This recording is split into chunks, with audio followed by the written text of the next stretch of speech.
Hi, this is Nick here at Only Fabs, and Skirmish Season 3 is upon us. Now, the total menace of Blitz for me is Kano. Why? Because it's a hero that breaks the game a bit, and you have to actually think about how to play against it. And I thought I'd make a video about how to play with it and against it in one go. That way I have twice the audience, right? So there are people that love Kano and there are people that hate it. This video is a bit for both of them. Now, if you're playing against Kano, don't try to stop everything. Pressure them, so it's not easy for them to arsenal cards. Play Arcane Barrier 3. I think this is the minimum. Know that your Skull Cup's never active because they start at 15 life and you're pressuring them. Don't make them opt. And consider certain breakpoint life totals. Now, if you're playing with, you have to block early and try to get them low with 2-card hands. Now, I will get back to this later on. Know that your Skull Cup is always active, so it's a really good card to play with Kano. No lines, no win to instant, and again, know those breakpoint life totals. Now, at some point, some Kano player has done this to you, and you're like, this is unbreakable or unbeatable. You can't break this. Or this actually breaks the game. Well, if this happens to you or you're doing it to your opponent, be humble if you're doing it to your opponent, or gracious, I don't know. One of each, and if it happens to you, just let the Kano player have his fun. It doesn't happen that often. What is more likely is that confusing late game where you attack Kano for lethal and they kill you, or you are working towards this event. Now, Storm Starters and opting are a crucial part of this. Why? Because you can play instant damage. Now, likely damage, instant damage output does require an energy potion, but it's not unthinkable. You are trying to work towards this moment. Your arsenal either stir or fort, or keep it on top, just so you can work towards this point. Because it's 11 damage. Now in Blitz this is a lot of life, it's 50%, right? And you can blast above the Arcane Barrier. Now as you can see, this does require 6 pitch and an energy potion, or 9 pitch.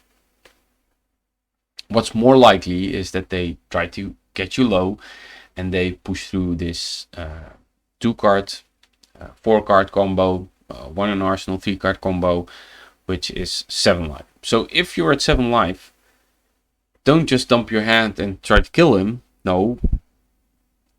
Keep 1 or 2 cards in hand. Well, actually, if you're at 10. If you're at 7, really worry and try to pressure them beyond them being able to arsenal cards. So now if you're at, let's say you're at 8. Keep 1 card in hand. Don't dump your hand. Don't go out there pitching the blue card and they're like, okay, well, this is the late game. Might as well try and kill him because they pitch the blue. Consider pitching a red card just to play 1 attack or attack with a Dawnblade or whatever. Be mindful of what cards you keep in hand because they can go off instant speed once they have those, or as long as they have the Storm Starter boots. Of course, they can always go godly flipping with Kano. Oh, it's the exact same slide. If they have a Spring Tunic, they can add Crucible of Ether Weaves, and now you're looking at 9 total. So, all in all, being above 10, 12, 13-ish life is really useful against Kano, right? Or you have a sigil somewhere. Just be mindful that your total life total, you can depend on your block for your equipment. You know, they have a life total that's above 10-ish. Why?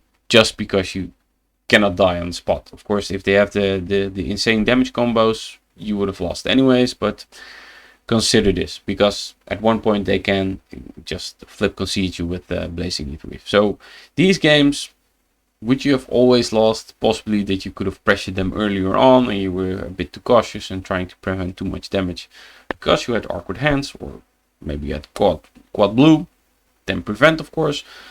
But in general, try to pressure them early, and because they're trying to block out as much early, and afterwards you need to keep one blue card in hand. That is the fundamental difference between other heroes.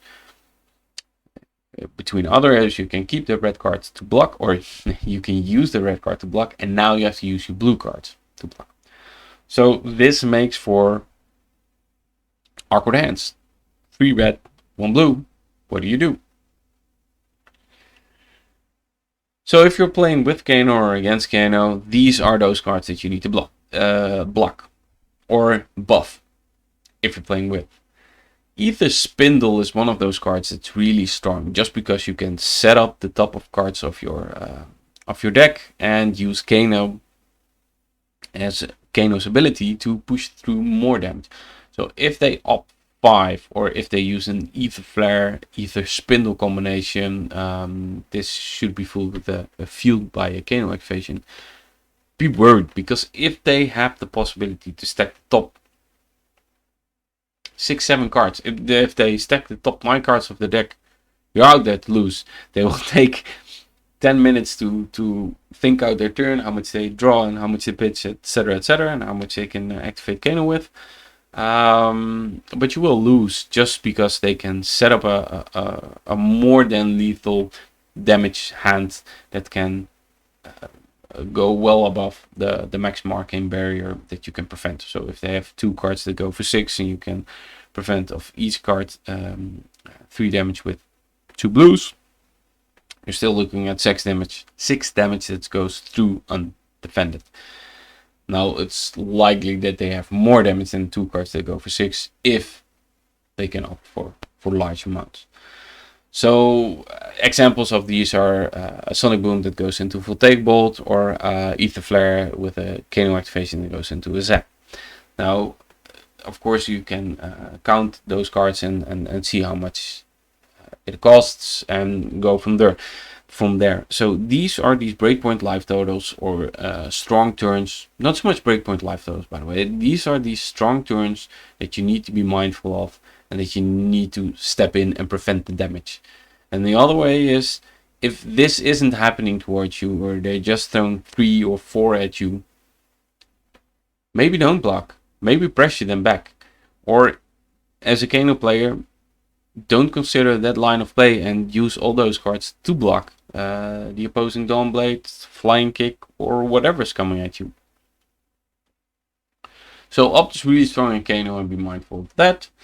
They can set up turns that might as well kill you, or quite possibly will kill you. And also, you may banish. So don't blind flipping is possible, and you go fish. But if it's a strong card and you cannot play it, just keep it on top. Now these are the strong sorcery turns that can come out. So this is more for the Kano players, but be mindful if you're playing against them, then these tricks can happen. Especially like the one where you Chain Lightning Snapback. So if you have Chain Lightning, you play Chain Lightning. You have met the condition for Snapback that says that you can play it as an instant. Now you play the Snapback as an instant. And now, once they all resolve, Chainlink will see that you have played another non-attack action card, and it will do you 3 damage. Now, add a Crucible to the mix. You're looking at 4 plus 3 damage. Of course, these can be prevented by 2 blue cards, but most likely 1 will come through. Another one that's a really strong sorcery turn. This is pitch feed. So this is 3 cards, right? So Arsenaling Snapback or Chain Lightning. It's a possibility. Voltaic Bolt, always really strong, just because of the pitch feed total value. So that's 2 cards. Crucible, Voltaic Bolt. You're pushing 3 damage. Now in Kano, this is important. Why? Because once they go below 15 life, it's getting interesting for you as a Kano player. Same can be said with each Spindle.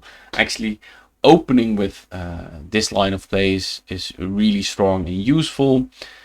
If you looking at your hand playing against a Kano and they Ether Spindle and they buffed it with Crucible or maybe even with Metacarpus Note, I'd be suspicious I try to prevent as much as possible. Consider Arcane Barrier in your entire hand, even the red cards, just to prevent all the damages coming at you from this point. And this is where the Kano player changes how the matchup is played, and we need to be careful or mindful what they do, because once they have stacked this top and they have multiple blue cards in hand, they don't even need the Storm Striders.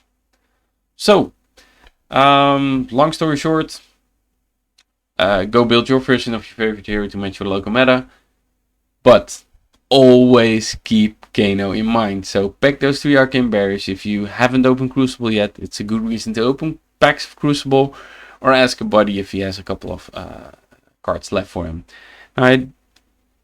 Coming back at it, I didn't really mention it, but if you're playing Arcane Barrier 3, that last slot of your equipment, try and put a card in it that does damage. So maybe you have Tunic and you're thinking, okay, I'll play Tunic. Games against Kano don't always go to turn 6. Most likely they will end in turn 4 or 5. This is also Blitz happening, right? So, for instance, when I'm playing Kasai, I will consider playing Deep Blue, just because I can fix those quad red hands. Though be mindful of activations, because it's an action and they can respond to this action, and now you have 3 cards in it. There's tons of things to consider, but mostly consider that the last equipment piece needs to push out damage. It's either pushing out damage through keeping cards in your hand because you have additional resources available, or it needs to push out damage because it makes something possible by removing a card from your hand, so a go again effect like Snapdragons or whatever. Be considerate of pushing damage as much as you can early against Kano, and if you're playing Kano, be wary of not blocking and using weak lines. So throw out those 4 cards. If arsenaling 1 card will drop you, I don't know, an additional 5 life total. Just saying some generic number here, but consider blocking with 4 cards with Kano if they are useless. I think a nice example is you're having 4 blue cards and you need to use those cards to blindly flip. Don't do that. Just block with those 4 cards, even if there's I don't know, a case the in between it. So I think that's all I had to say. But Kano Skirmish Season 3 is coming upon us, and I hope you win that amazing Razor Reflex playmat with the additional information that I brought to you about Kano and playing against it. Cheers!